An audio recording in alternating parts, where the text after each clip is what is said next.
So what is it like doing business in Shenzhen? Well, to explore this, I spoke with entrepreneur Bay McLaughlin, co-founder and COO of Brink.io. Now, he's done business in Shenzhen and across China for the last decade. And I began by asking him about his experiences there. Well, as a foreigner, doing business in China is a challenge.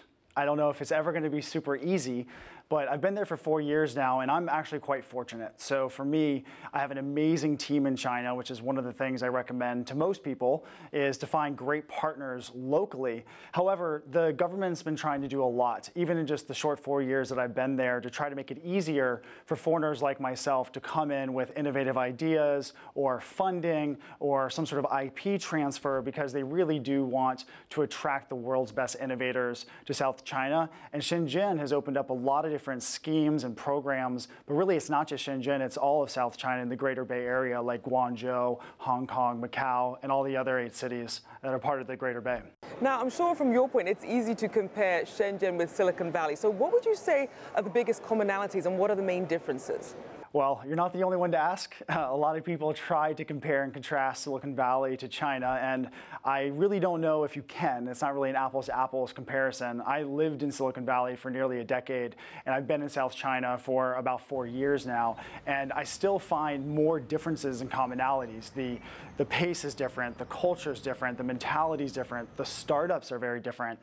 But I do think that they both share something really similar, which is a belief in sort of innovation at all costs, and that, in particular, technology as a medium to really affect the world in a positive way.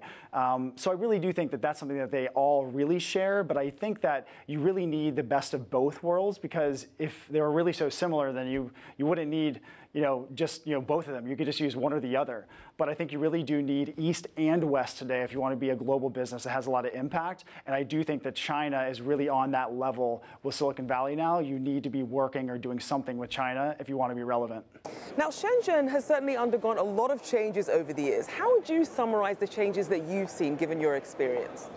Wow. Well, Shenzhen opened up to the world almost 40 years ago, so a lot has happened. I've only been there for 10% of that time, but one of the stories that I like to tell that I've learned is an analog through this company called Huawei. So I think a lot of your viewers may know this company, but a lot of people haven't heard of this business that started out as a startup just at the grassroots when the sort of trade walls opened, and they were just a sort of trade company, and now they're this massive company that underpins the majority of the world's connectivity, does most of the world or some of the world's most important R&D, operates in 170 countries, just reported $90 billion in audited revenue. I'm actually one of the key opinion leaders and influencers for Huawei, so I've been able to see from the very early days this organization and how they've grown and really hear the whole story, even though I've only been there for about 10% of the time.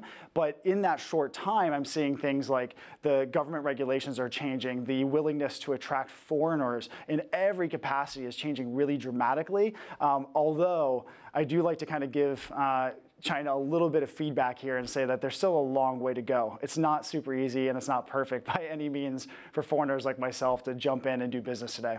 So then what lessons and experiences has Shenzhen to offer the rest of China and the rest of the world?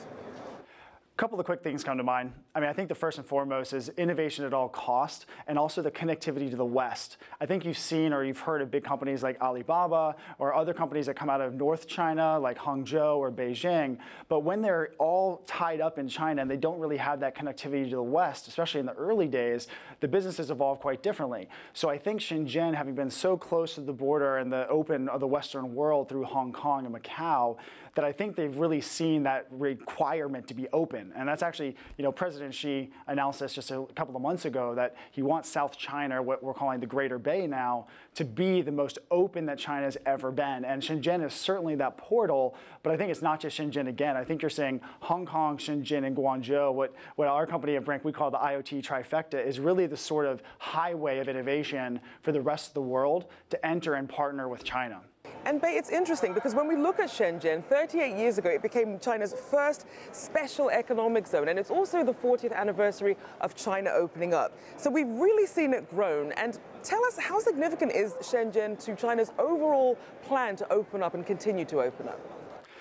I think this is a perfect question because Shenzhen has become a really big Western-known brand, and other cities that are super important. Guangzhou is the original trade capital of China. You don't hear that brand as much. It's actually something that we're working on. We're partnered with the Tianhe government of Guangzhou, and it's a similar conversation that's happening across the 11 cities of the Greater Bay in South China to ask that question of what can they do to make foreign entrepreneurs, innovators, investors really see themselves and feel comfortable moving their businesses or at least building a part of their future companies in South China. And I think right now, Shenzhen is probably the most popular brand that all the South China, the Greater Bay cities have. And I think they're really leveraging that around all of China to kind of see what the governors are doing in Shenzhen and around those areas to say, what can we do in other parts like Xi'an or Xiamen or Chengdu and other places where they still want to attract talent also.